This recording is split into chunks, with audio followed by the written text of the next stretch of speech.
Frente a frente.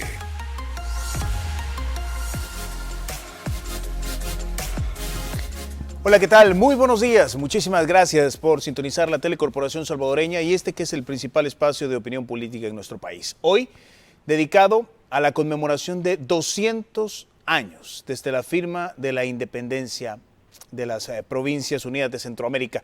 Vamos a tener una revisión hoy desde una perspectiva histórica primero, antropológica después, de lo que significa esta fecha, para no solamente refrescar un poco la historia, que eso es importante en sí mismo, pero también para repensarnos como salvadoreños, 200 años después. ¿Qué ha cambiado? ¿Qué falta? ¿Cuál debería ser la ruta para un mejor El Salvador?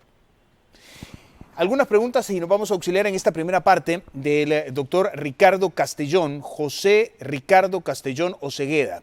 Lo presento. Es doctor en Filosofía e Historia por la Universidad de Colonia en Alemania, doctor en Historia por la Universidad Pablo de Olavide de Sevilla, España, máster en Dirección de Marketing de la Universidad Carlos III de Madrid y licenciado en Diseño de la Universidad José Matías Delgado de El Salvador.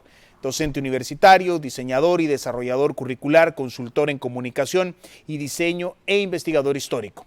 Su trabajo investigativo se centra en la familia y la movilidad en Centroamérica, la cultura alimentaria, vida cotidiana y cultura material y, en general, la historia social de América Latina. Su producción académica incluye diversos libros y publicaciones. En febrero de 2021 finalizó una beca como Junior Fellow del María Sibila Merian Center.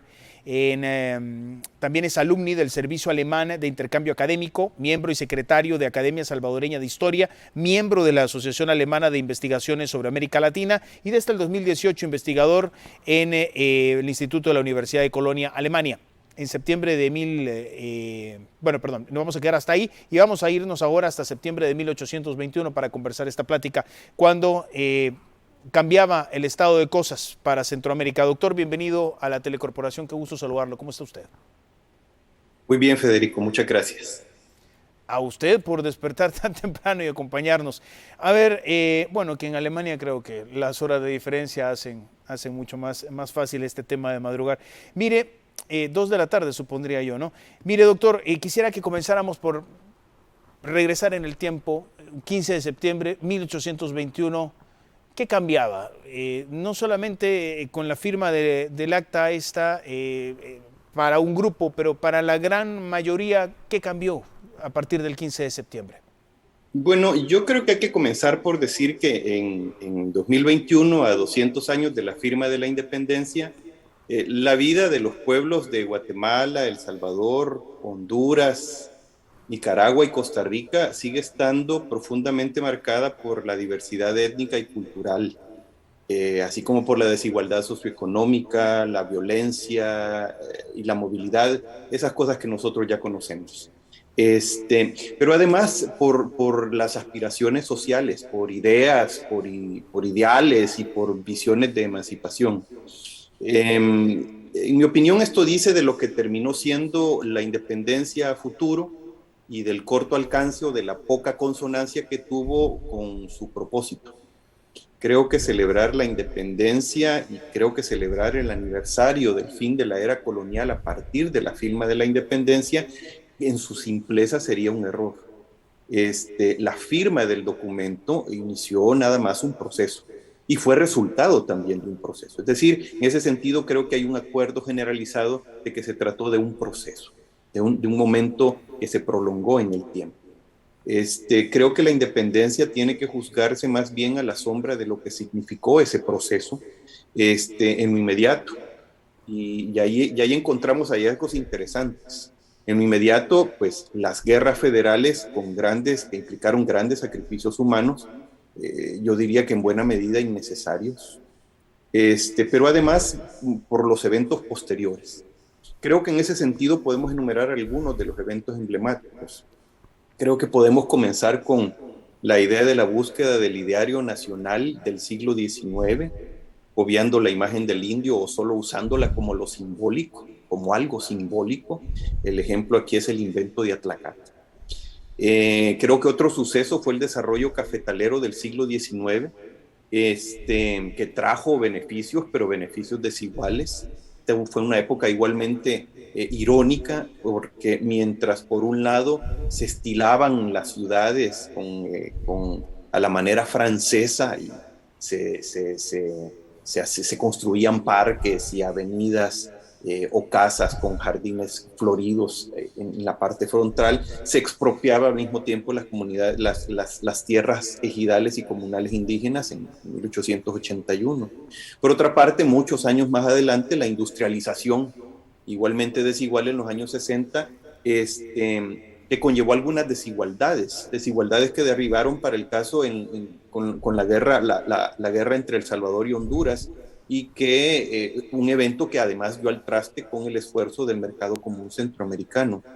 Esto llevó un tiempo después, o incluso fue el marco, ya para entonces se caldeaba lo que se conoció como la Guerra Fría, en pleno siglo XX, y en cuyo contexto El Salvador, como todos bien sabemos, se desangró dramáticamente en esta guerra civil que todos conocemos y que vivimos. Esto derivó en democracias inacabadas, democracias que todavía van gateando, diría yo, muy tiernas, muy débiles, la migración y la violencia, en fin. Yo creo que durante todo el proceso hubo conexiones, y esa es la idea, y esa es quizás la idea aquí, lo que intento decir. Hubo conexiones, creo que hubo contactos efectivos, pero creo que también hubo desconexiones, creo que hubo desencuentros. Yo creo que por un lado se trató de lo que se quería, la búsqueda de una conexión o la inexistencia de conexiones entre lo que se quería y lo que había, y lo que se podía. Creo que por otro lado se trató de lo que se supone de la búsqueda de lo que se suponía era lo mejor. Aquí entraron muchas ideas foráneas que a lo mejor conectaron o a lo mejor no conectaron afortunadamente. Cuando hablamos, por ejemplo, de las ideas que incidieron en la independencia. Y por otro, pues que la independencia resultó ser algo, un proyecto, como ya lo hemos dicho, un proyecto inacabado que además se prolonga hasta la actualidad. Y eso que aquí en la enumeración que he pretendido hacer, en algunos de los hechos que he enumerado, he pretendido hacer una numeración cronológica, pero ojo, hay hechos en nuestra historia y en nuestra historia a propósito de la independencia que parece que se repiten, que parecen también simultáneamente conectados intemporalmente, ¿verdad? Independientemente de la época en que ocurren. Doctor, permítame jugar un poco al alumno que llega a la clase, y es un poco así como me siento cuando hablo con usted cada vez que tengo la oportunidad. Y ha dicho usted en su enumeración algunos datos que no quisiera que queden y que se diluyan en el paso de la conversación. Dijo usted en ese ideario que incluyó la invención por ejemplo, de esta figura de Atlacatl, ¿a qué respondía esa visión del indio y por qué o cómo podemos entender que Atlacatl tenga dos monumentos, que incluso había un batallón con ese nombre? Es decir, ¿qué se pretendía? ¿Qué hay atrás de la figura de Atlacatl? ¿Cuál es la explicación, la construcción de qué se pretendía con eso? El paso inmediato a la constitución de los estados centroamericanos y posteriores países centroamericanos fue la búsqueda, lo que se llama de la invención del ideario nacional. Para ello se recurrió a distintos símbolos que pretendían ser valores, referentes formales y simbólicos de esa nueva nacionalidad. Es curioso porque en el caso particular de las naciones centroamericanas y del Salvador en particular, se trató de un referente bastante cuestionado. Para la época, por ejemplo, estuvo muy de moda la idea de fomentar la inmigración, la llegada de residentes, la llegada de personas del exterior que se constituyeran en residentes, en ciudadanos locales, para de esa manera dar un mejor impulso intelectual, llamémoslo de esa forma, al desarrollo proyectado para los países centroamericanos. Pero por otra parte, ya lo he dicho, se buscaba, porque el gran desafío aquí es que una enorme cantidad de la población con la que se pretendía construir ese ideal centroamericano, ese ciudadano centroamericano, eran mestizos, no eran necesariamente gente estrictamente blanca, ¿verdad? Por una parte, y por otra había una numerosa cantidad de población indígena. Lo curioso aquí, lo irónico aquí, está bien ejemplificado en el caso de de esta figura que luego además es la que presta el nombre para un batallón del ejército, ¿verdad? Se trató de un indígena, pero un indígena que con el que pretendía dotarse de valores nobles asociados con, que enaltecían la nacionalidad, pero por otro lado, en contraste, se tomaban medidas discriminativas o represivas hacia lo indígena, que están bien ejemplificadas para el caso en la represión del levantamiento campesino de 1932. Son de las cosas paradójicas. Creo que si algo hay que rescatar de esta primera parte de la reflexión sobre la independencia, porque ojo, estamos hablando de la independencia y de la firma de la independencia como un evento de reflexión. Esta debería ser una de ellas. Doctor, siempre en esa misma lógica, cuando uno piensa en el proceso independentista, lo que nos enseñaron en el colegio, hombre, hay una suerte de idealización del prócer como ese hombre que lucha para liberar a los pueblos, entre ellos el pueblo indígena, de un esquema opresivo. Hay toda una suerte de narrativa que exalta la independencia en clave de buenos y malos, los malos que nos tenían oprimidos versus los buenos que buscábamos la libertad.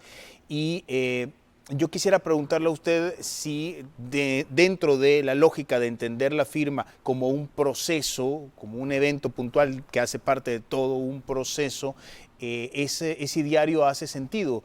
O qué es importante que los amigos que nos están viendo lo tengan en cuenta. ¿Es así como nos lo enseñan en esa visión casi romántica? Pues no, hay que decir que no. Yo debo decir, Federico, que creo que ya hay una conciencia generalizada o bastante extendida de que eso no es así y de que hay mucho que hacer desde la educación para corregir mucho de esa historia de bronce, como la llaman algunos colegas, para poder tener una visión mucho más cercana a la realidad. De hecho, uno de los grandes defectos de este proceso emancipador centroamericano que arrastra tantas carencias desde su misma concepción. Uno de los aspectos particularmente debatidos es precisamente la participación en el proceso y en la construcción y en los eventos posteriores al proceso de sectores originalmente marginados o de la utilización de esos sectores para los propósitos emancipadores. Estoy hablando del proceso independentista. Si bien no hay una participación considerable, por ejemplo, del elemento indígena en las guerras federales que siguieron a la independencia, es decir, en el gran debate, mientras se dirimía el debate de qué hacer con la independencia centroamericana, si continuar unidos, si estar separados, si buscar una alianza con una potencia extranjera, una gran cantidad de participantes en las batallas federales fueron definitivamente las poblaciones mulatas. Aunque también una buena porción de población indígena, por ejemplo, se vio involucrada en conflictos de algún tiempo después, precisamente en el contexto de disputas de intereses entre las facciones que se enfrentaban. Creo que claramente hay que comenzar por decir que la independencia tuvo propósitos definitivamente marcados por intereses económicos desde las provincias hacia la capital de la entonces Capitanía General Guatemala, relacionada para el caso de San Salvador, para no ir tan lejos, con las demandas, las grandes exigencias productivas respecto del añil, los pocos incentivos económicos y el monopolio económico de las élites guatemaltecas, factores que se juntaron con algunos otros aspectos externos, como decía, que fueron retomados por las élites locales y que sirvieron como plataforma para levantar esta bandera que definitivamente pues no era necesariamente la más inclusiva, ¿verdad? Y este proceso de cambio del estado de cosas que surge a partir de la independencia de las provincias de Centroamérica, ¿cambia sustancialmente en algo la vida de nuestra población indígena, por ejemplo? Ya me ha hablado usted de los criollos, también de los mulatos, pero ¿qué cambia directamente para la mayoría de esos sectores que no estaban expresados en los criollos, por ejemplo? Yo creo que y me parece interesante tu planteamiento respecto de cómo ir cambiando esas mentalidades. Yo creo que hay que verlo, yo creo que para cambiar esas mentalidades y para cambiar esas perspectivas hay que verlo fuera de un contexto, como decía, cronológico, de una situación seguida de otra. Creo que en el caso centroamericano se pueden apreciar esas circunstancias fuera de un orden cronológico. Las élites centroamericanas y los actores externos interpretaron en Centroamérica a esta región, por ejemplo, como una región incapaz de reformarse y subdesarrollada, tanto nacional como regionalmente. Creo que hubo en su momento un interés o una particular expectativa. Uno lo puede advertir, por ejemplo, en los discursos de José Cecilio del Valle o de algunos otros reconocidos personajes, pero eso no bastó. La independencia, incluso para los privilegiados, no fue del todo como se esperaba. El mismo José Cecilio del Valle propuso para el caso, y esto lo ha estudiado un académico o colega de la Academia Salvadoreña de la Historia, el doctor Adolfo Bonilla. José Cecilio del Valle propuso en su momento la construcción de un canal interoceánico como un gran proyecto de desarrollo económico regional, pero el proyecto se frustró y desde entonces Centroamérica quedó expuesta al expansionismo norteamericano, que estaba muy de moda en la época, ¿verdad? Estamos hablando de la época de la doctrina Monroe, que comenzó ahí por 1800, que se impulsó allá por 1823. Yo creo que así, irónicamente, un sueño centroamericano se veía frustrado cuando finalmente el canal se construyó a instancias de los Estados Unidos, pero en 1914. Efectivamente, al final un proyecto se hacía, pero no desde Centroamérica, sino desde una potencia extranjera. Solo creo que a lo largo del siglo XX se produjo un mayor flujo de conocimientos en sentido contrario y fue precisamente en torno a lo indígena. Y esto fue gracias a que la arqueología, la antropología, la lingüística penetraron la historia y la cultura indígenas, y esto se tradujo en importante impulso al conocimiento de Centroamérica. Creo que aquí hay que mencionar algo.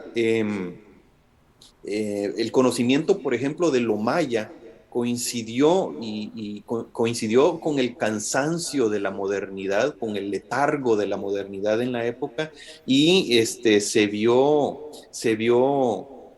incentivado, movido por el anhelo de una forma de vida supuestamente natural y auténtica que buscaban los países más desarrollados. Es irónico y me parece interesante porque me parece que esto además se repite, como decía, es intemporal. Es irónico, por ejemplo, cómo esto continúa pasando en la actualidad cuando en el mundo desarrollado con la visión de la convivencia con la naturaleza y el veganismo, adquiere vigor una mentalidad que ya es inherente a nuestros países desde la prehispanidad. Estoy diciendo que, en otras palabras, que nosotros hemos sido veganos desde hace mucho tiempo y posiblemente de una manera obligada, ¿verdad? Pero para otros esto parece que es un nuevo descubrimiento.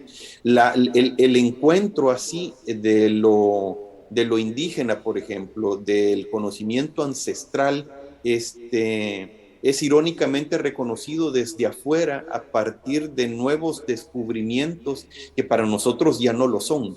Eso es precisamente resultado de desvalorar lo nuestro, y de estar expuestos a un descubrimiento externo cuando ya lo tenemos nosotros mismos, ¿verdad? Ya lo poseemos, ya es inherente a nosotros. Lo poseemos, pero no sé qué nivel de conciencia tenemos de eso que poseemos. Y eso me lleva a una siguiente pregunta, que es parte de lo que usted nos sugería abordar. A ver, a partir de este proceso independentista, ¿qué imagen surge de Centroamérica y cómo ubicamos esa imagen en ese mundo donde el norte mandaba y el resto pues éramos lo periférico? ¿Y cómo ha cambiado eso también con el paso de los años, doctor? Yo creo que si nos referimos al espacio, a la geografía, prevaleció durante mucho tiempo la interpretación marcada principalmente por por la economía, por razones económicas, de Centroamérica como un espacio irrelevante, sin mayor significado. En cualquier caso, como un paso, como un obstáculo, como un lugar que impedía el paso de algo tan simple como ir de un océano a otro. Esto expresa como, por ejemplo, desde un principio, desde el siglo XVI, el propósito de superar Centroamérica, esa franja de tierra que separaba los océanos, se hizo una de las ideas, uno de los propósitos de la misma corona española. Es interesante advertir cómo en la historia centroamericana el propósito de la construcción de un canal interoceánico pervive desde entonces y se mantiene constante desde entonces. Ahora, yo creo que el otro suceso que ilustra esta situación tiene que ver con el momento en que cobra vigor el concepto de la República Bananera, como un entorno de dependencia económica, pero además política en Centroamérica. Fueron los años en que Centroamérica se hizo famosa por aquel mote de repúblicas bananeras. Luego hay un momento en que Centroamérica cobra importancia solo por considerarse el patio trasero de los Estados Unidos, por su valor militar y geoestratégico. Cuando a finales de los años 70 la situación social en Centroamérica estalló, ya Centroamérica había pasó a formar parte de la agenda política internacional y solo así cobró importancia por el drama de la guerra y por el drama que los conflictos representaban. Creo que solo un discurso cada vez más intenso sobre derechos humanos, así como la presión de la sociedad civil o los movimientos de solidaridad internacional, que fueron un hecho interesante en la época, fomentaron un punto de atención a una situación que afortunadamente, que por fortuna, se dio finalmente en la década de los 90. Ahora el norte, también paradójicamente, es el lugar de donde venían las armas, sigue estando entre ser objeto de odio o ser lugar de anhelo, como un destino para huir de la pobreza, la violencia y la corrupción, o los efectos del cambio climático o de las catástrofes naturales. Eso sin contar con que la represión sigue estando presente para los inmigrantes y que en todo caso agudiza la dualidad esa que ya existe. En fin, la dualidad entre el mundo desarrollado y la periferia que constituye Centroamérica se mantiene en la actualidad, pero hay cosas que definitivamente están cambiando. Doctor, usted, entiendo yo, y un colega suyo montaron una conferencia en Alemania, la única, por cierto, en el contexto de la firma de independencia, por lo menos la única que conocemos nosotros desde acá. Me gustaría tener una visión de lo que ustedes experimentaron en esa conferencia desde el otro lado del mundo. ¿Cómo se ve a Centroamérica? Nosotros ahora celebrando 200 años de independencia, ¿estamos mejor? ¿Cómo lo ven desde allá? Bueno, la idea era tomar la fecha para reflexionar. Y qué bueno que lo abordas, Federico, porque el propósito de la conferencia fue efectivamente tomarnos un tiempo para debatir, ¿verdad? Algo que precisamente se hace poco en esta celebración y que es más útil que los desfiles militares y las cachiporras, creo yo, ¿verdad? En ese contexto desarrollamos varias ideas. Hablamos, por ejemplo, de la independencia como un acontecimiento para fomentar una memoria compartida, plural, ¿verdad? Y no una excusa para enterrar la memoria histórica, que es igualmente plural, ojo, ¿verdad? Es compartida. Por otra parte, la importante conciencia y la aceptación de las disonancias, es decir, tenemos que reconocernos como personas que no necesariamente estamos de acuerdo, pero eso no quiere decir que no podamos debatir. Es decir, nos pareció que nos parece que la independencia y la celebración de la independencia es un momento ideal para escucharse.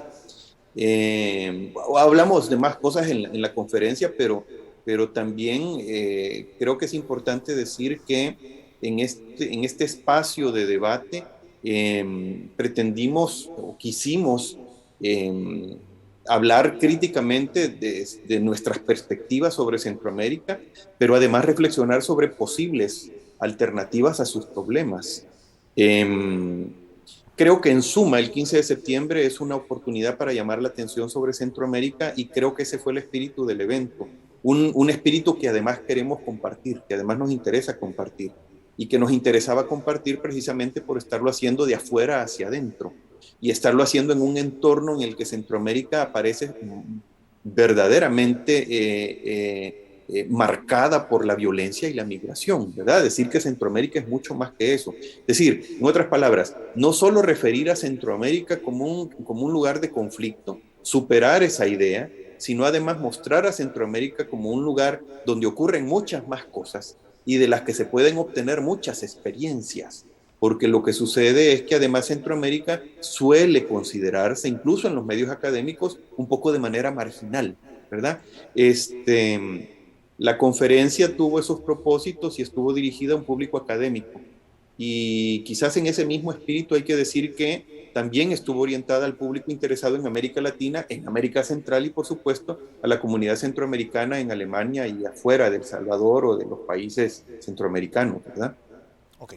Déjeme hacer una pausa comercial, doctor. Seguimos hablando sobre este proceso de independencia, pero en clave de reflexión, buscando pensarnos y repensar el rumbo que lleva nuestro país a partir de estos 200 años. No es solamente una fecha, ya lo ha dicho el doctor varias veces, es un proceso. Vamos a la pausa y volvemos.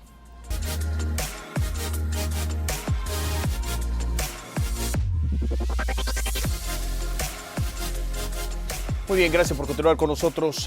Una plática muy interesante con el doctor Ricardo Castellón, a quien le agradecemos su tiempo para compartir con nosotros en este 15 de septiembre, 200 años después de la firma del Acta de Independencia. Doctor, ¿qué es lo que ha pasado o cómo se puede entender en clave de historia el momento que vive nuestra región centroamericana? Fuimos incluso iniciadores de esa idea de unidad. Fue mucho más rápida para países que tienen diferencias mucho más arraigadas y mucho más conflictos también, como en el caso de Europa, pero la Unión Europea fue una realidad. En Centroamérica no se ha logrado. Todavía tenemos una visión muy centrada en cada uno de los países. No somos tan claros en esa identidad de centroamericanos. Desde una visión histórica, ¿por dónde pasan los por qué? Federico, en el segmento anterior me preguntabas por el evento y tu pregunta me sugiere un comentario de uno de los conferencistas, pero antes quiero decir que en esta conferencia nos dimos cita con investigadores alemanes, austríacos, estadounidenses y canadienses y por supuesto una buena dosis de conferencistas centroamericanos representando a sus 5 países. El comentario que te digo lo hizo uno de ellos, el doctor Víctor Hugo Acuña, y decía, en la búsqueda de la identidad centroamericana es importante, es clave, o bien no hay identidad sin institucionalidad. Uno dice, en principio estos conceptos parece que no tienen relación, pero si se piensa muy bien, tiene mucho sentido. Yo creo que la independencia no debe verse como un solo concepto. Yo lo asociaría a 3 conceptos. Yo creo que por una parte está la independencia como un hecho histórico, y me parece muy bien como historiador, muy bien, además, muy bien definido, muy bien estructurado, todavía por explorar, pero un hecho histórico. El segundo es la independencia como símbolo construido del hecho histórico. Y ahí ya vamos entrando al terreno más complicado, ¿verdad? Porque eso implica además la manipulación que se haga del hecho histórico, que usualmente, ya por ser manipulación, resulta ser lamentable.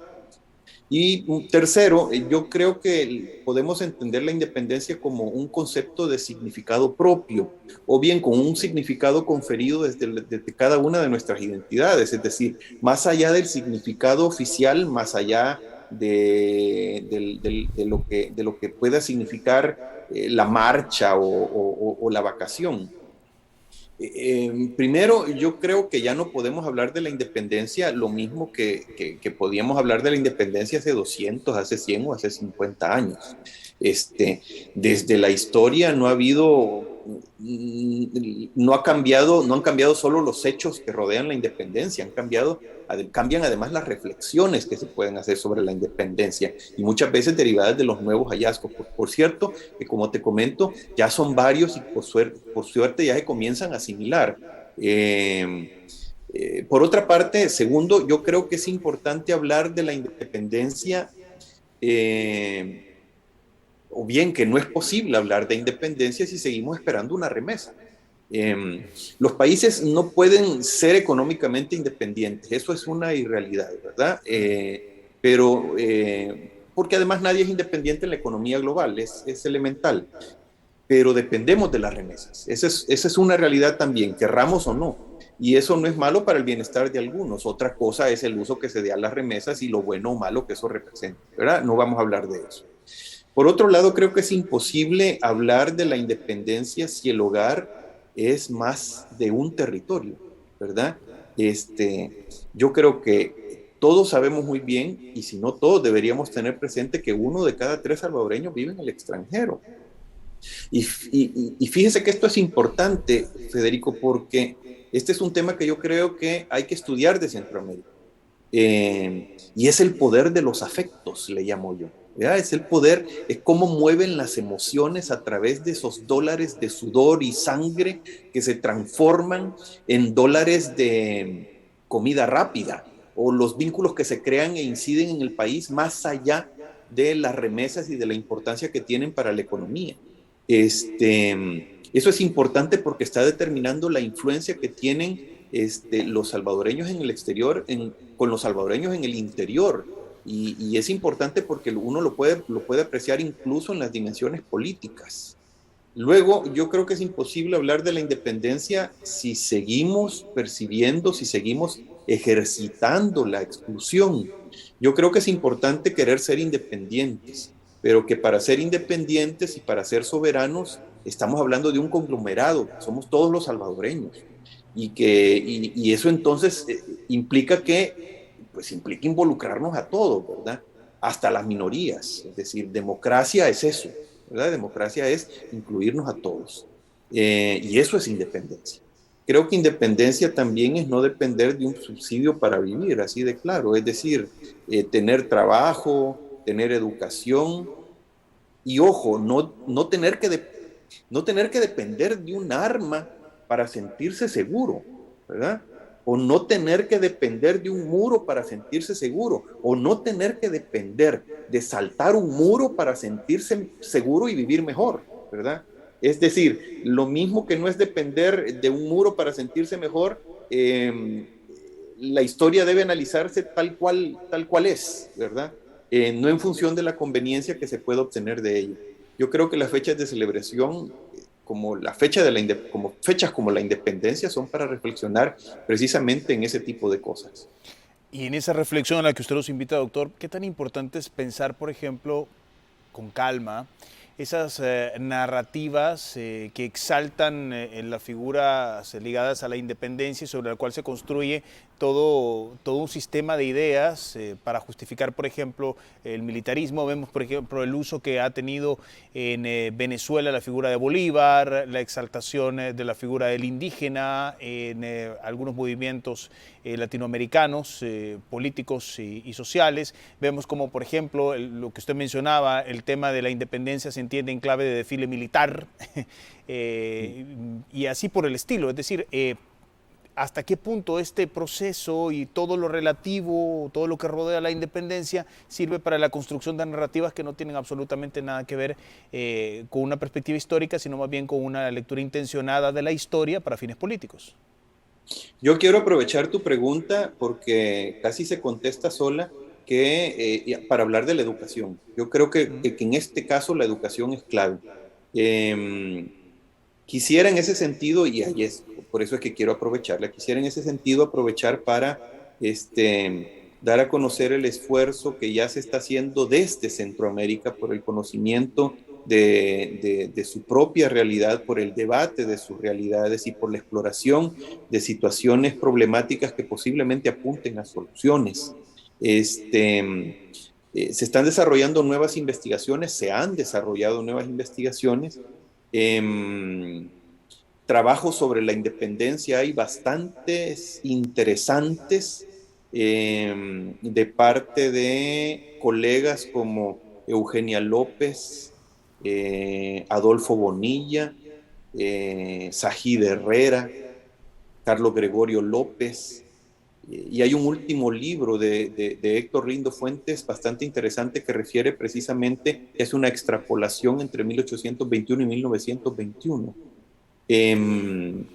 Hay un esfuerzo particular de la Academia Salvadoreña de la Historia por la difusión de estos y otros estudios, así como de un esfuerzo particular por divulgar algunas otras temáticas relacionadas con la independencia o vinculadas a la independencia. Y yo no puedo dejar de agregar mi trabajo porque es un esfuerzo que creo que más bien por hablar de él, creo que es un esfuerzo que se puede sumar a estos que he mencionado, porque yo lo que estoy explorando es a la familia centroamericana y a su movilidad en Centroamérica.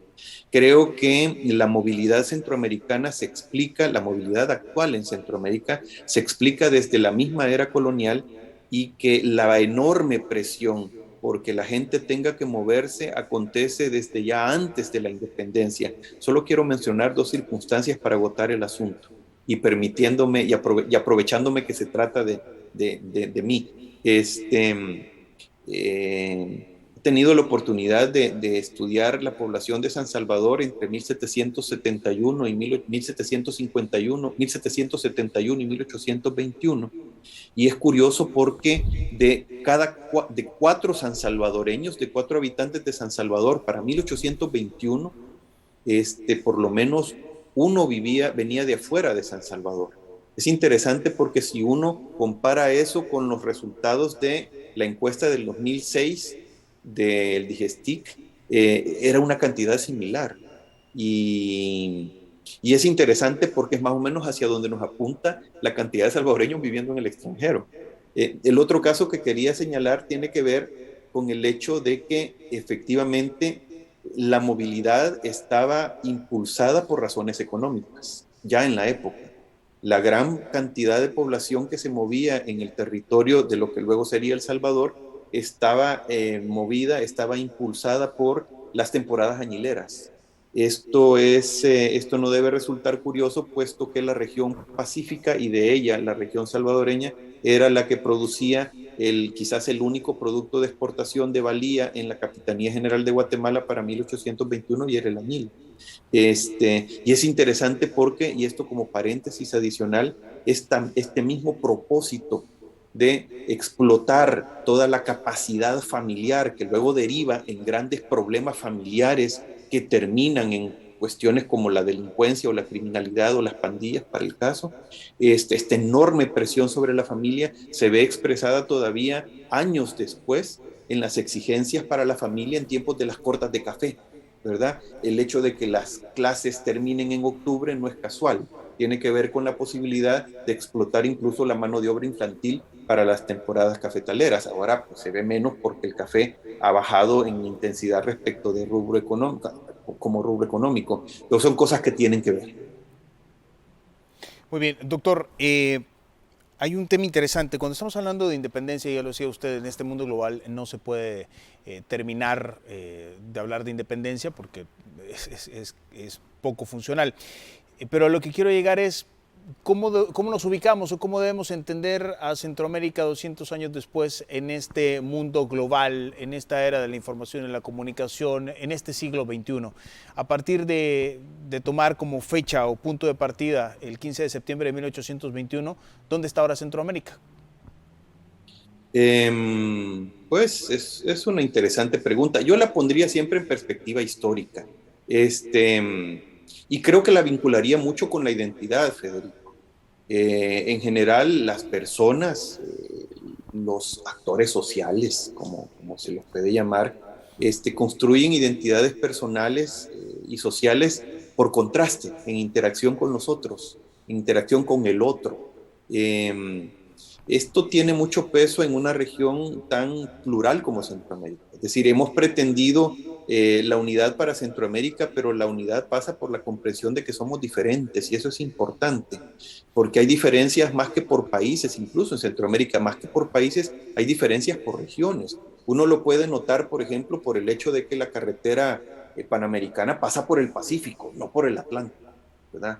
Uno lo puede comprobar por un hecho que igualmente nos marca en El Salvador y es la inexistencia, digo entre comillas, de los, y voy a usar comillas nuevamente, negros, ¿verdad? Porque la explicación que se ha dado es que precisamente los negros pertenecen a la región atlántica y no al Pacífico, ¿verdad? Una explicación que no tiene ninguna validez y que hemos demostrado que no tiene validez por el hecho de que ya llegando el siglo XVIII, la enorme cantidad de mulatos en territorio, como se llamaba en la época colonial, eran, pues, eso, descendientes de africanos que radicaban en Centroamérica y se habían, producto del mestizaje, incorporado en la sociedad. Ocultar esa idea tiene que ver también con la identidad centroamericana y por qué no decirlo, con la identidad salvadoreña. Ocultar esa idea y dice mucho de los salvadoreños, dice mucho de nuestro interés por querer obviar una realidad, la realidad de que tenemos sangre negra en nuestras venas, por ejemplo. Centroamérica entonces es el encuentro tanto de diferencias así como de intentos por desarrollar las identidades regionales. Eso también de alguna manera está justificado. Es normal que querramos encontrar platillos identificativos de platillos que nos vinculen a nuestra identidad, que cimenten nuestra identidad, que le den fortalezas a nuestra identidad. Pero es innegable que en toda Mesoamérica consumimos maíz y que desde Guatemala hasta Costa Rica comemos tortilla. Las pupusas son salvadoreñas, por lo menos así está registrado ya oficialmente. Pero de que estamos vinculados gastronómicamente, por ejemplo, es un hecho, es una realidad. Ahora, en ese contexto también es importante rescatar el esfuerzo de los actores marginados por negociar o conquistar construcciones identitarias alternativas a pesar de la represión y de la persecución. Ahora, por ejemplo, estamos viviendo en El Salvador una suerte de renacer de interés por lo africano, y eso es bueno, es válido, sobre todo a partir de lo que acabamos de decir de la pretendida negación de la presencia africana en El Salvador. Por último, yo creo que está la relación entre el interior y el exterior. Yo creo que la imagen que se formaron de Centroamérica los exploradores varió con el tiempo y se reflejó en los movimientos de solidaridad, así como se refleja en la actualidad en los cooperantes al desarrollo de distintos países radicados en El Salvador. Eso demuestra que Centroamérica tiene la capacidad de influir en el mundo. Y yo me quisiera quedar con esa idea. Es decir, somos capaces de hacer. Yo, quizás para finalizar, creo que hay que decir que los centroamericanos hemos dejado de estar atados al territorio y en ese sentido, pues recordar, es tiempo de revisar cosas que hasta ahora hemos pretendido que sean nuestros identificadores.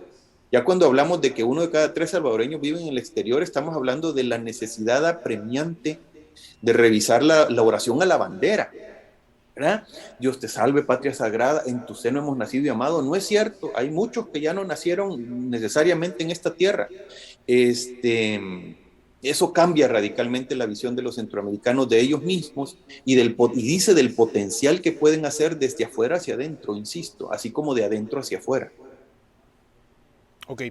Doctor, me quedan algunos minutos y quiero aprovecharlos para algunas preguntas muy puntuales, dado que tengo un historiador. Me voy a salir un poco del guión pactado, pero me parece interesante. Algunos apuntes históricos. Uno, y lo tocábamos en una cápsula que ha estado circulando, ¿por qué El Salvador terminó siendo el país más pequeño de Centroamérica? Hay que recordar que una cosa es lo que pasó el 15 de septiembre de 1821 y otra a partir de ahí la configuración de los países. En breves cápsulas históricas, doctor. En breves cápsulas históricas, El Salvador se quedó con el territorio que tenía porque era el territorio que tenía cuando los tiempos de la colonia, ¿verdad? Es decir, lo que hasta la independencia fueron las provincias de San Salvador y Sonsonate, la Intendencia de San Salvador, estoy usando los términos administrativos, y la alcaldía, la alcaldía mayor de Sonsonate, pasaron con la independencia a constituirse en territorios. Pero ojo, la independencia no implicó una redistribución del territorio. De manera que con el tiempo esos territorios mantuvieron sus dimensiones territoriales. Atención aquí, que lo que sucedió desde la era colonial para que los territorios quedaran configurados de esa manera es que tanto Sonsonate como San Salvador tuvieron una particular relevancia económica, y resguardar las fronteras administrativas de esos territorios fue crucial para la corona. Sonsonate, estamos hablando del siglo XVI hasta entrando al siglo XVII como importante enclave cacaotero, y San Salvador, o la provincia de San Salvador, que en la actualidad es todo El Salvador, excepto Aguachapán y Sonsonate, que entonces eran la provincia de Sonsonate. Todo el actual El Salvador era la provincia excepto Aguachapán y Sonsonate, toda la provincia de San Salvador era la provincia que más abastecía de añil a toda la Capitanía General de Guatemala. El hecho de que la idea promotora, la idea que más haya movido a los criollos para la independencia, para concretar la independencia, haya sido la independencia de Guatemala, más que de España, así lo demuestra. La otra cápsula ya le había mencionado usted, pero me parece interesantísimo. Es común decir que en El Salvador pues no hay sangre negra, no se identifica la raza negra. Usted dice, no es cierto. ¿Cómo explicamos entonces, por ejemplo, la diferencia demográfica entre Honduras y El Salvador, o entre Costa Rica o Nicaragua, donde sí vemos más afrodescendientes que los que tenemos en El Salvador? Porque el mestizaje probado por los documentos en el siglo XVIII se sumaron posteriores, como por capas, una serie de medidas que fueron restringiendo cada vez más la presencia o el reconocimiento de la presencia africana en territorio salvadoreño, al tiempo de que continuaba el mestizaje, el sincretismo biológico. Efectivamente, para la primera mitad del siglo XX es posible dar constancia de una ley que prohibía la presencia de africanos, así como de otras procedencias étnicas, de personas de otros grupos o procedencias étnicas en territorio salvadoreño. Pero ya para entonces, y ojo, además, ha existido, y esto es importante, ha existido, y es un buen ejemplo de la ley que comento, y ha existido precisamente históricamente una suerte de interés particular por el blanqueamiento de la población. Pero ojo, y me vuelvo en la historia, el tema de la desaparición, la dilución social, aunque no es muy exacto decirlo, de lo africano en lo salvadoreño. Yo me he encontrado documentos, por ejemplo, de informes. Hay un informe particular de la Vicaría de San Salvador de 1785, 1787, en que los curas, al momento de dar parte, porque los curas eran los que llevaban lo que equivale en la actualidad al registro civil, el control de las personas, nacimientos, matrimonios y defunciones, los curas informaban de que era imposible, y dice, intento citar, es imposible referir, dice, en este documento la cantidad de castas, pues ya no son reconocibles, y por ello todos aparecen descritos como mulatos o ladinos. Esos son los rastros históricos que tenemos de la dilución, de la fundición en la sociedad del elemento africano.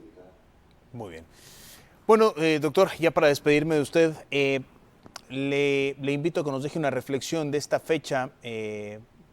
A lo largo de esta conversación hemos tenido varios temas interesantes, pero si tuviera que resumirlo en una idea principal o dos, ¿qué debe reflexionar el salvadoreño este 15 de septiembre?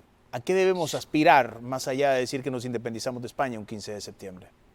A ver, yo creo que podríamos dejar tres conceptos importantes: educación, reflexión e inclusión.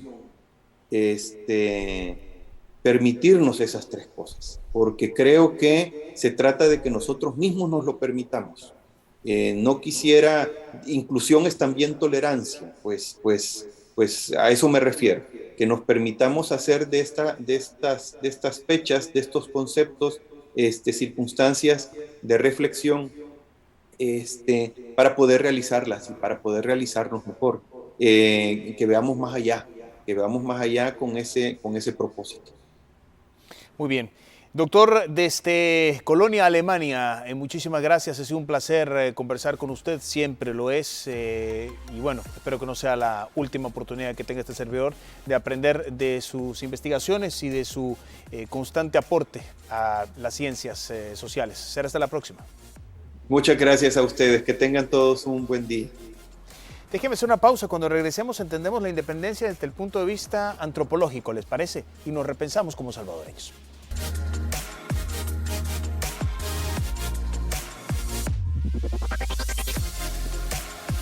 Mire, muchas gracias por continuar con nosotros. Hoy vamos a tener la grata oportunidad de conversar con el señor Óscar Flores Guzmán. Él es egresado de Antropología Sociocultural de la Universidad de El Salvador y también es investigador. Bienvenido, licenciado, qué gusto tenerlo acá con nosotros. Bueno, antes que nada, pues gracias por el espacio, por la oportunidad de venir y dar un pequeño aporte a pues, un tema que está, bueno, es tan relevante, ¿no? A pesar de tanto tiempo que ha surgido desde que se firman los acuerdos de paz, la fecha de la independencia. Y bueno, nada más intentar presentar una lectura desde el punto de vista de la antropología, ¿no? Yo quisiera que comenzáramos por ahí, si a usted le parece. A ver, ¿qué nos dice esta fecha, 200 años desde la firma de esa acta, desde el punto de vista antropológico de la construcción del salvadoreño y de la identidad nacional? Sí, bueno, de hecho yo creo que esta fecha resulta de vital importancia, sobre todo porque es un parteaguas, ¿no? Es decir, un antes y un después precisamente de lo que es la época colonial, cómo estaba organizada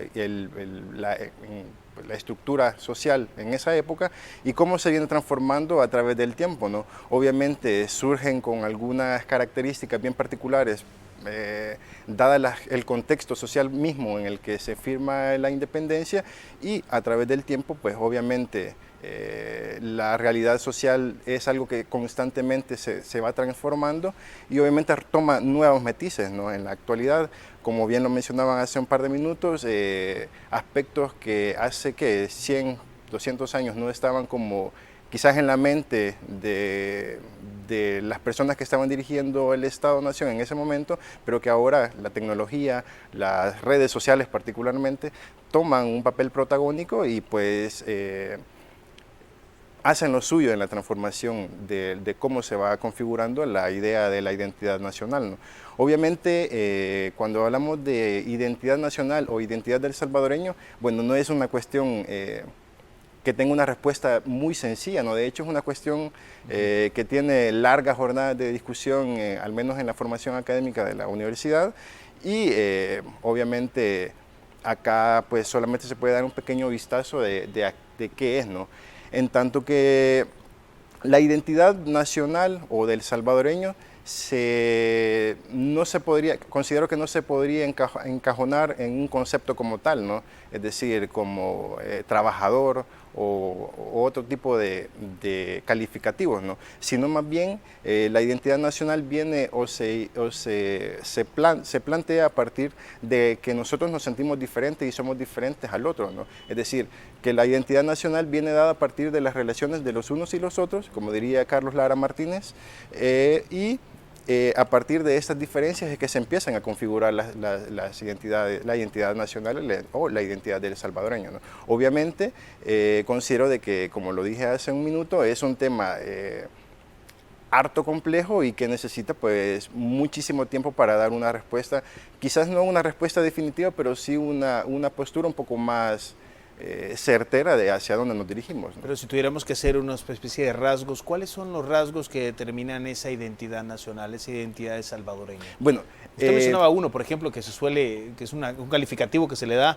a los salvadoreños casi siempre, no sé si autoimpuesto o realmente reconocido, de que somos un pueblo muy trabajador y nos definimos como un pueblo de trabajadores, pero más allá, no sé si alcanza eso para hacer un rasgo apenas de nuestra identidad. Bueno, de hecho, cuando me hacían esa pregunta me venía a la mente, bueno, cierto escritor salvadoreño, Roque Dalton, ¿no? En donde, bueno, en su ya célebre poema de amor, ¿no? Entonces da una serie de características que lastimosamente a muchos no les agrada cómo este personaje, cómo este poeta nos describe, pero de alguna manera hay connotaciones de que sí se podrían retomar, ¿no? Por ejemplo, el hecho del trabajador, él hácelo todo, ¿no?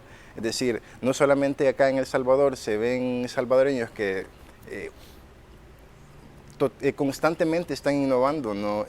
Sus negocios, sus iniciativas, sus emprendimientos. Bueno, de hecho, quizás me salga un poco del tema, pero la recién época de cuarentena se vio un auge en cuanto a la innovación de los negocios, y eso va ligado bastante a la cuestión del emprendedurismo, el sentimiento de sentirnos responsables de nuestra propia economía, ¿no? Y buscar las alternativas que de alguna manera van a satisfacer las necesidades más apremiantes, ¿no?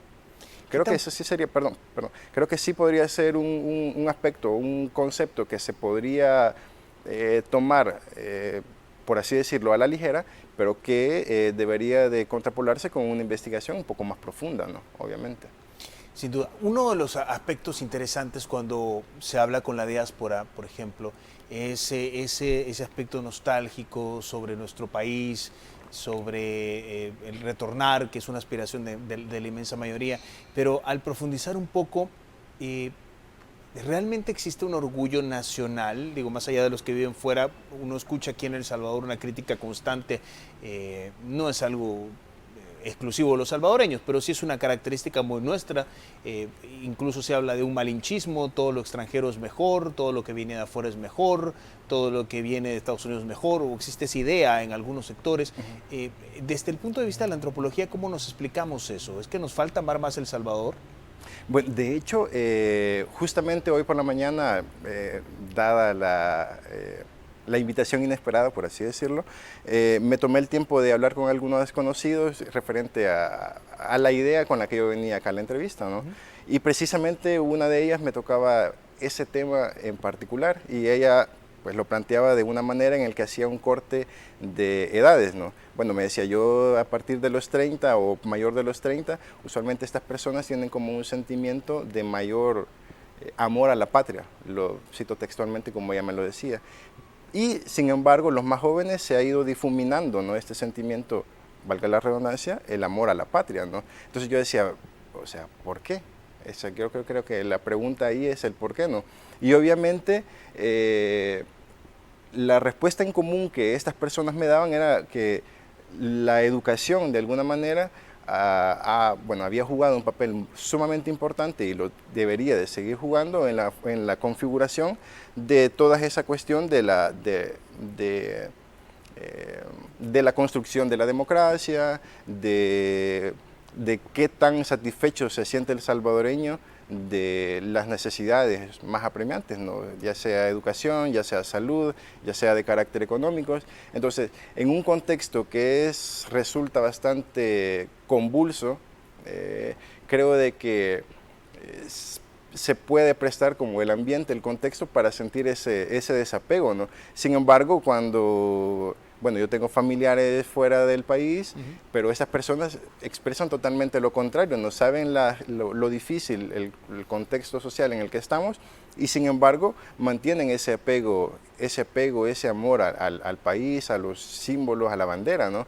Sin embargo, como decía más anteriormente, creo de que una respuesta como esa sí se necesita muchísimo más trabajo, ¿no? Pero creo de que un aspecto que también considero de que es bastante importante para el hecho de que no nos sintamos tan identificados o tan apegados a nuestro país podría ser precisamente todo ese contexto bastante gris en el que estamos en este momento, ¿no? Ese contexto político, social, y que que de alguna manera permea en nuestra forma de pensar, en nuestro subconsciente, y pues por ahí podría ser, no sé, un aspecto del por qué no. Obviamente, como repito nuevamente, son aspectos que se deben de trabajar más a profundidad para tener una respuesta más concreta, ¿no?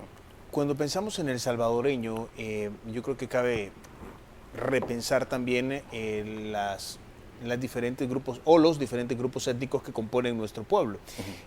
A mí me gustaría, desde una opinión suya, platicar un poco sobre qué tanto ha cambiado, por ejemplo, 200 años después, la idea del indio, qué tanto ha cambiado la idea del mestizo, qué tanto ha cambiado en la idea del otro o esa visión de la otredad en el imaginario colectivo y en la identidad salvadoreña. Sí. Bueno, de hecho, esa es una pregunta bastante interesante, y particularmente con la pregunta que hacían en el set anterior, ¿no? El hecho de la afrodescendencia y cómo se reconoce esto, ¿no? Obviamente y lastimosamente, la cuestión de las comunidades indígenas, de las comunidades de afrodescendentes, siempre han estado, bueno, obviamente los indígenas han estado desde tiempos remotos, incluso antes del arribo de los españoles, ¿no? Y las comunidades de afrodescendientes que vienen luego, pero posteriormente, bueno, de hecho un punto bastante importante que a mí me llamaba la atención y lo conocí como un comentario de pasillo, fue un personaje que se llama, si mal no recuerdo, Saturnino Sarmiento, si mal no recuerdo, que fue un ministro de Relaciones Exteriores a principios del siglo XIX, siglo XX, y él impulsaba una serie de políticas, los cuales pues básicamente limitaban el acceso a personas no arias, o no blancos, no caucásicos, al territorio salvadoreño, ¿no? Pero la pregunta es ¿por qué? Entonces la respuesta tentativa puede ser precisamente a la necesidad de ocultar esas raíces tanto indígenas como africanas, pero que en nuestro contexto más actual sí se está retomando y sí se está tratando de visibilizar esas comunidades de que, bueno, que aquí están, ¿no? Son parte de nuestra cosmovisión, parte de nuestra cultura, pero que por uno u otros procesos han pasado invisibilizados, ¿no? Tanto a nivel social como también a nivel académico, ¿no? Sin embargo, en los últimos años, que en últimas 2 décadas, tentativamente, sí se le ha visto un auge mucho mayor en el estudio de estas comunidades, ya sea de las comunidades indígenas como de las comunidades de afrodescendientes en El Salvador, particularmente en San Vicente, por ejemplo, podría serlo. Ok, déjeme hacer una pausa comercial. Cuando regresemos platicamos un poquito más de eso porque creo que es importante. ¿Qué pasó con nuestra comunidad indígena? Y ¿realmente el salvadoreño se siente orgulloso de su pasado prehispánico? Escuchamos, por ejemplo, la ofensa como a manera de ofensa o de insulto, decir vos sos un indio, cuando en realidad no le hay ningún elemento de ofensa en eso, pero así lo utilizamos, y eso refleja mucho de nuestra manera de entendernos.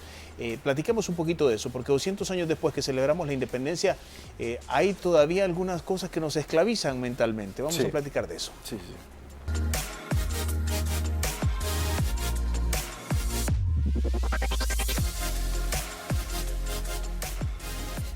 Muy bien, gracias por continuar con nosotros. Conversamos con Óscar Flores Guzmán, egresado de Antropología Sociocultural de la UES, también investigador, sobre este tema de la independencia en clave de reflexión, repito. No nos queremos quedar únicamente en la conmemoración de una fecha específica, que eso está bien como para la anécdota o el dato histórico, pero ¿qué ha pasado después? ¿Qué cambió? Y yo le hacía una pregunta en el bloque anterior, Óscar, y que tiene que ver con esa especie de negación histórica que hemos tenido de nuestros orígenes. Ya lo platicábamos también con el doctor Cervellón. Hay una especie de esfuerzo por negar nuestra raíz histórica, al punto prehispánica particularmente, que utilizamos hasta como ofensa el tema del indio. Ya vimos leyes que fueron encaminadas a la represión de lo indígena, una negación de lo indígena, ya no digamos del negro o de nuestras raíces afrodescendientes. ¿Cómo esto nos ha influido y qué tanto también eso determina nuestra conducta hacia el resto? Sí. Bueno, en la cuestión de cómo ha cambiado la relación o cómo entendemos el término de indígena, también está ligado a la cuestión de las élites, ¿no? Esa disyuntiva entre las élites y las periferias, ¿no? Es decir, obviamente en las épocas coloniales habían guetos, barrios en donde se asentaban los mulatos, los indios, y de alguna manera había una cierta estratificación social en la sociedad de ese momento, y existía esa cuestión de superioridad e inferioridad hacia el otro, ¿no? En este caso el diferente de las élites españolas hacia las élites indígenas, hacia los grupos indígenas o los grupos africanos, ¿no? Obviamente. Sin embargo, es una dinámica que no tiene como un cambio muy significativo a través del tiempo, sino que se van incursionando cambios paulatinos a cómo se van entendiendo, ¿no? Sin embargo, algo bastante llamativo es precisamente cómo lingüísticamente se van transformando ciertos conceptos y van pues retomando nociones más bien peyorativas, ¿no? Una cuestión de insulto, ¿no? Es decir, ya llega un momento en el que nosotros ya no nos sentimos orgullosos de tener sangre indígena, a pesar de lo heroico y de toda esa parafernalia que puede tener a partir de estudios más avanzados en historia, ¿no? O los avances científicos que habían tenido los grupos prehispánicos, particularmente en la matemática, en la astrología. Entonces, ¿por qué no sentirnos orgullosos a eso, ¿no? Entonces, viene ligado básicamente a cómo se está configurando tanto el Estado-Nación en ese momento y las transformaciones que se van incorporando paulatinamente, ¿no? Obviamente,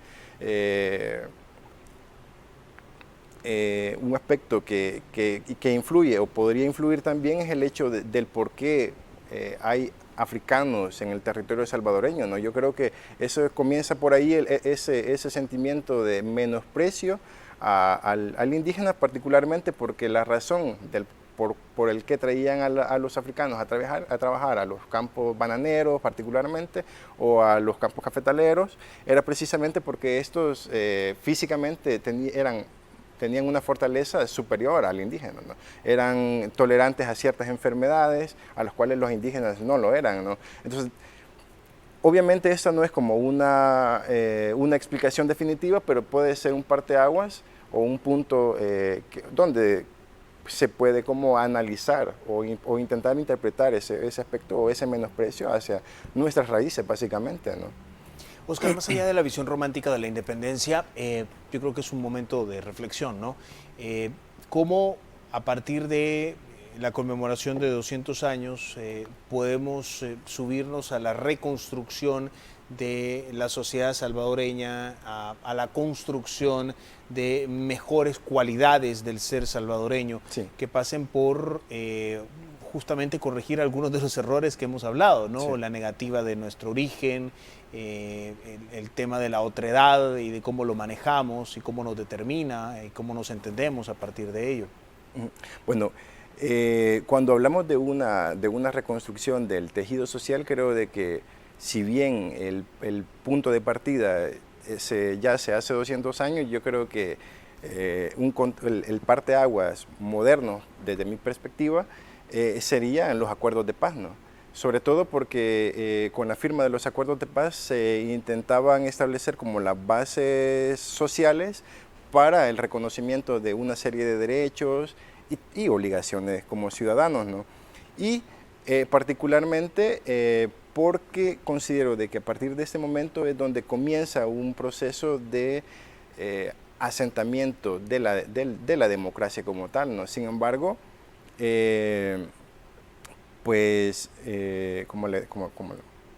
lo que yo creo es de que este parteaguas, este punto de partida, yo creo que debe ser como analizado desde múltiples esferas, ¿no?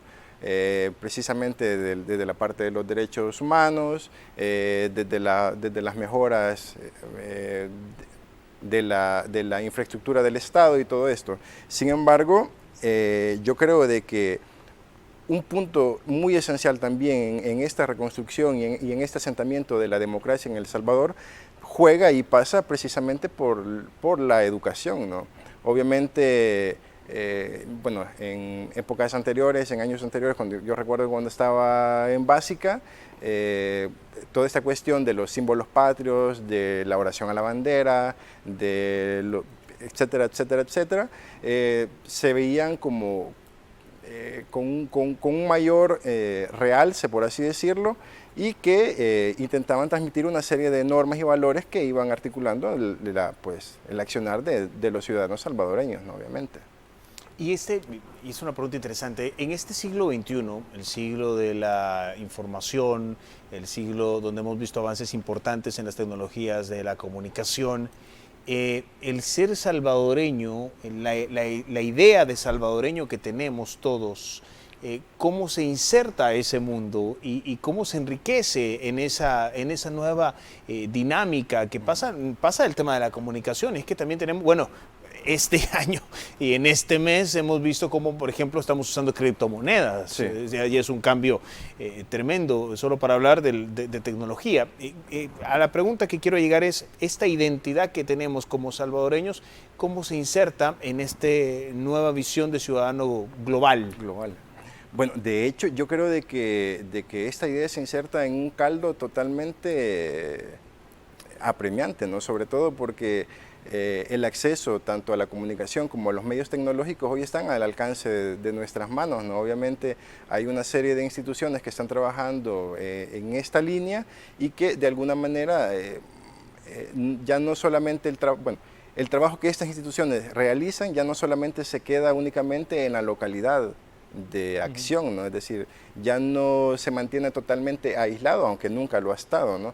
Ya no se mantienen al margen de las grandes dinámicas, sino que también a través de las redes sociales particularmente permiten que los contenidos que se están explotando o se están intentando incorporar lleguen a mayor público, ¿no? Y no solamente a un público joven, sino que al final, bueno, yo creo que creería yo de que las redes sociales pues es como lo que está en boga en este momento y cualquiera tiene acceso a la comunicación o a un teléfono inteligente y por tal razón pues tiene acceso también a una serie de contenidos que pueden ir precisamente a reforzar precisamente la idea del ser salvadoreño, ¿no?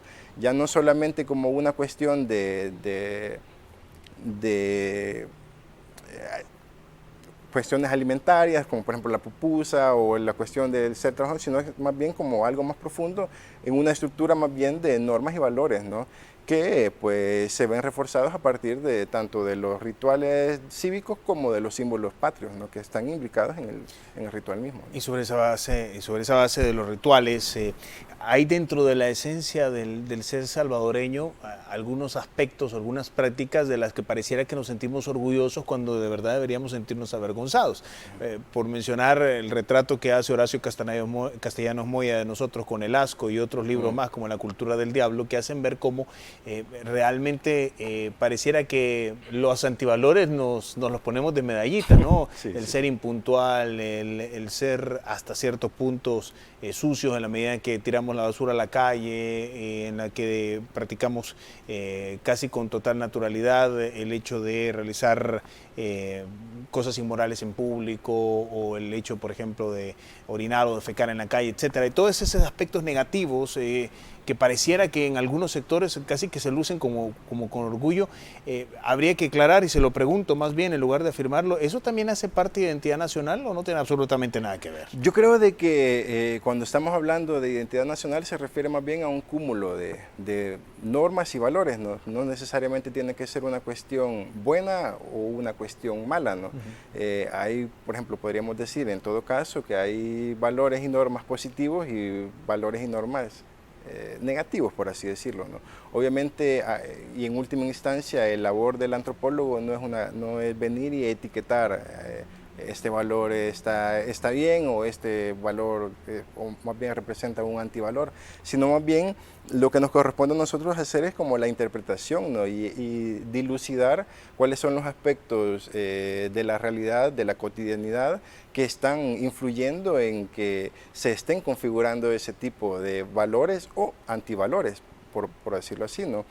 Sin embargo, obviamente sí hay una serie de normas y valores más bien negativos que sí se les acreditan a los salvadoreños, precisamente la impuntualidad o el ser sucio con respecto al depósito de la basura y todo eso, ¿no?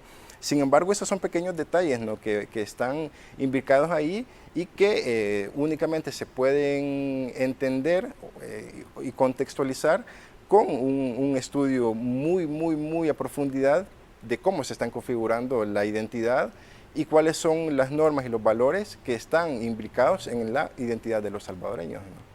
Que son más malas prácticas, creo yo, más que identidad, porque van a Estados Unidos y se portan diferente, van a Alemania y se portan diferente, salen y se portan diferente. Sí, es que yo siento de que al menos cuando el salvadoreño sale del contexto, como dice Carlos Lara Martínez en una entrevista que realizó hace un par de años, existe como ese sentimiento de superioridad y aceptamos esa superioridad del americano, ¿no? Obviamente, si estás en un contexto de una nación extranjera en donde existe una cultura que la basura en su lugar y todo eso, de alguna manera, en el afán de sentirse parte de, pues se incorpora esa serie de aspectos propios de esa cultura, ¿no? Bueno, hagámoslo aquí. Óscar Flores Guzmán, egresado de Antropología Sociocultural. ¿Hace cuánto que está la materia de Antropología Sociocultural en la currícula de la universidad? Bueno, surge en el 2005. Surge en el 2005 y, sin embargo, como lo mencionaba al inicio, los antecedentes ya vienen incluso de los 70, aunque no como antropología sociocultural, sino más bien como a la arqueología, que es una disciplina también de la antropología. Sin embargo, acá, dentro de la corriente y del pensamiento antropológico, cabe aclarar que existen dos corrientes para entender la realidad social, ¿no? Por un lado están las personas que se adscriben a las corrientes descriptivas, que básicamente hacen, como bien lo dice el concepto, una descripción de la realidad, de la cotidianidad de X comunidad, y las corrientes más de interpretativas que pues retoman siempre el método etnográfico y hacen, a partir de ese método y los datos recabados, una interpretación de la cotidianidad, ¿no? Obviamente. Okay. Bueno, enhorabuena, ha sido un placer conversar con usted. Muchísimas gracias, Óscar. Enhorabuena también por la universidad y por los estudiantes de la Antropología Sociocultural. Es una buena noticia siempre el ver hacia atrás, el repensarnos para entender mejor hacia dónde estamos, cómo estamos y hacia dónde vamos. Y es justamente lo que deberíamos hacer en esta fecha, ¿no? Sí. 15 de septiembre está bien el tema de celebrar la patria, pero también de pensarnos como ciudadanos. ¿Qué estamos haciendo por El Salvador? ¿Qué estamos haciendo para mejorar este país, que al final de cuentas es el que esperamos dejarle a nuestros hijos? Gracias por su compañía esta mañana, ha sido un placer trabajar para ustedes, espero que tengan una muy productiva jornada, que la descansen, será hasta el día jueves ya con el ingeniero Moisés Urbina en este espacio. Para este servidor ha sido un placer haberles acompañado.